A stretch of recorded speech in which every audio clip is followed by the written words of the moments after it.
futuro da humanidade é sombrio, porque esse poder ele vai ser um poder tão extraordinário que ele vai querer se rivalizar com Deus, porque Deus é onisciente, Deus sabe tudo.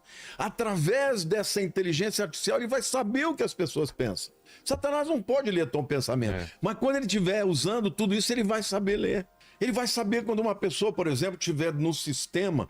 Imagina, a pessoa fala assim, vou fingir que está tudo bem, mas eu vou sair fora. Vai ser pego, vai ser pego. Então, o que eu quero dizer para você, não perca a oportunidade. Não perca a oportunidade de entregar a vida para Cristo, de conhecer Jesus pessoalmente, de entregar a sua vida, os seus pecados, entregar os seus sonhos, a tua esperança, porque vai ser ruim demais o que vai acontecer nesse mundo. O cara tá falando, Lene, diz o Alan Martini que os dias abreviados não tem nada a ver com a Terra girar mais rápido, mas com o governo de 42 meses do anticristo. O que ele tá falando aqui?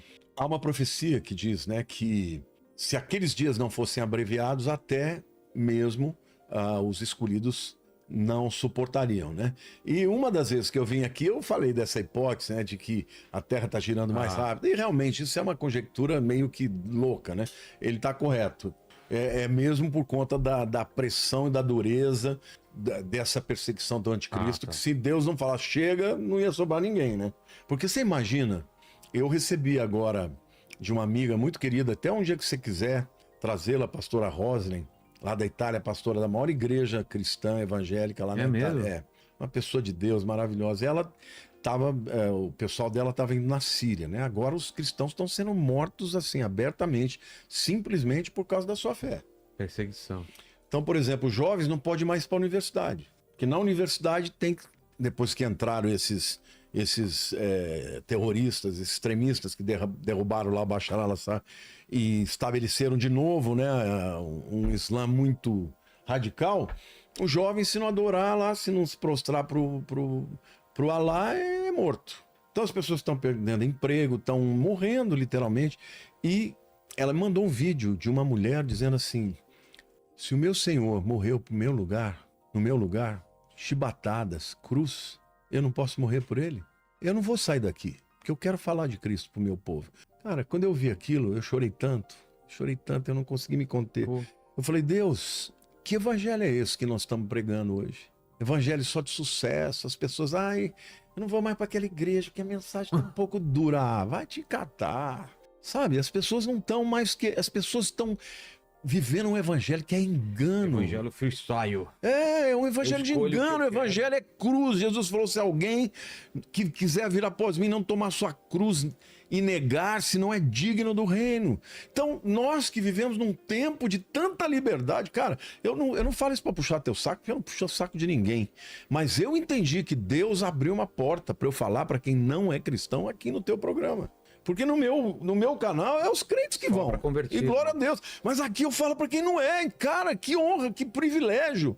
Agora, a gente tem que evangelizar de novo as pessoas, porque tá cheio de pessoas nas igrejas que não são convertidas, porque ainda não entenderam que o evangelho é Cristo, não sou eu, esse negócio de eu quero ser feliz. Que feliz o quê? Você vai ser feliz eternamente lá na eternidade. Aqui você pode viver as bênçãos de Deus? Pode, mas nesse mundo tereis aflições, Jesus disse. E Deus já falou isso para você. Se você estiver vivendo tribulações, está com problema financeiro, separou, está com doença. Se você, por causa disso, deixar de seguir a Cristo, é porque você não é dele.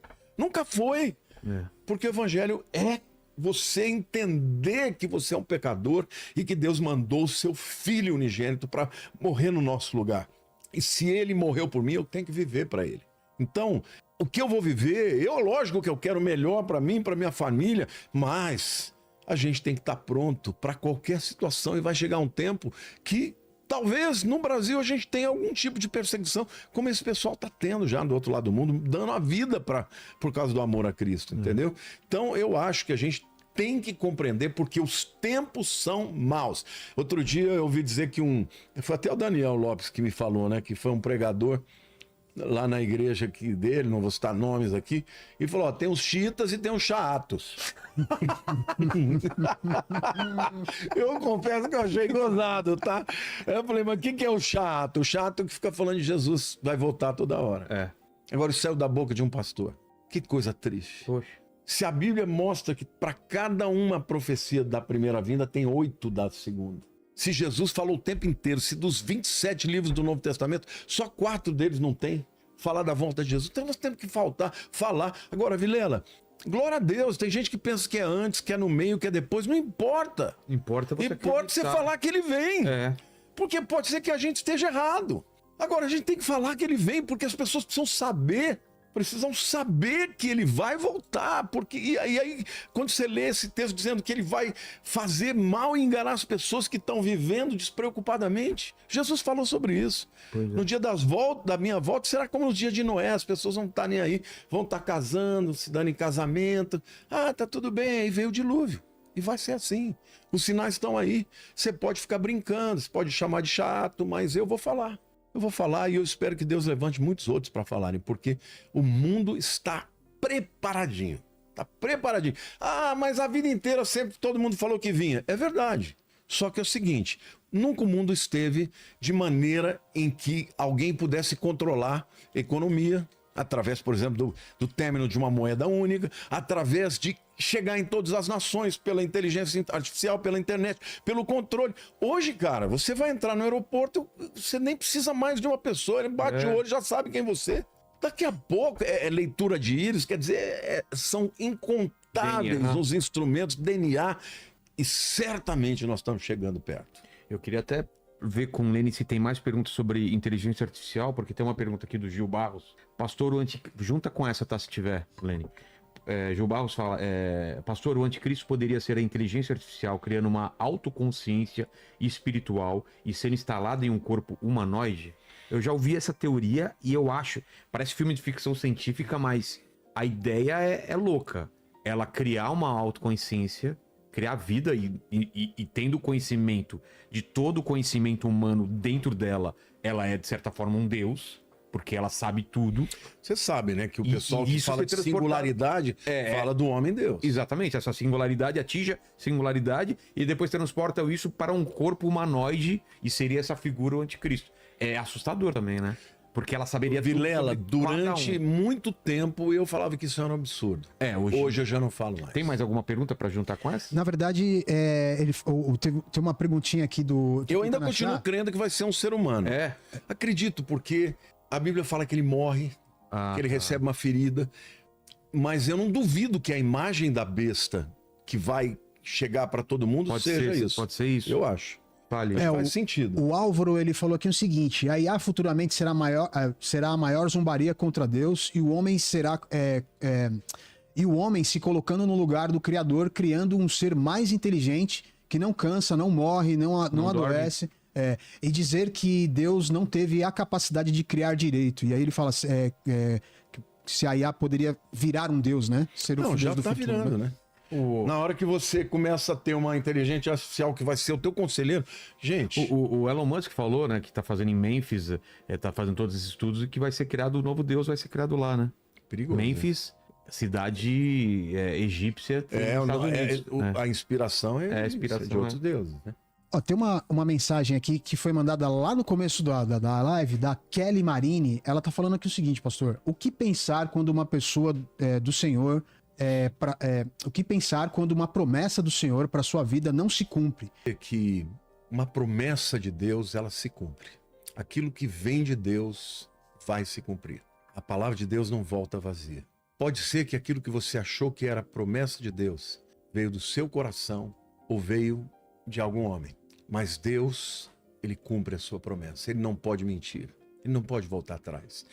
Então eu queria dizer para você, que ele te ama muito. Ele te ama muito e ele pode transformar o seu coração. Eu não sei o que é. Não sei se você perdeu algum ente querido ou algum sonho que você tinha que morreu. Mas a palavra de Deus diz que o homem pode fazer planos, mas a resposta certa vem dos lábios do Senhor. Muitas vezes a resposta de Deus é não. Muitas vezes a resposta de Deus é sim, às vezes é espera. Mas os planos de Deus são melhores do que os nossos. Deus fala, né, lá no livro de Isaías, né? Os meus pensamentos são mais altos do que os vossos pensamentos. Então, o que eu queria dizer para você, busca o Senhor. Não se afasta dele. Se Deus não poupou o seu próprio filho, não nos dará juntamente com ele todas as outras coisas. Mas um pai que ama, ele não pode dar tudo que o filho quer. Ele tem que dizer não. Porque se ele der tudo que o filho quer, ele vai destruir o filho. Então, o que eu posso te dizer é que ele te ama muito, que Jesus morreu pela tua vida. E se você está viva, Deus ainda tem um plano para a tua vida. Não morreu. Não coloque as suas esperanças em ninguém. Ninguém.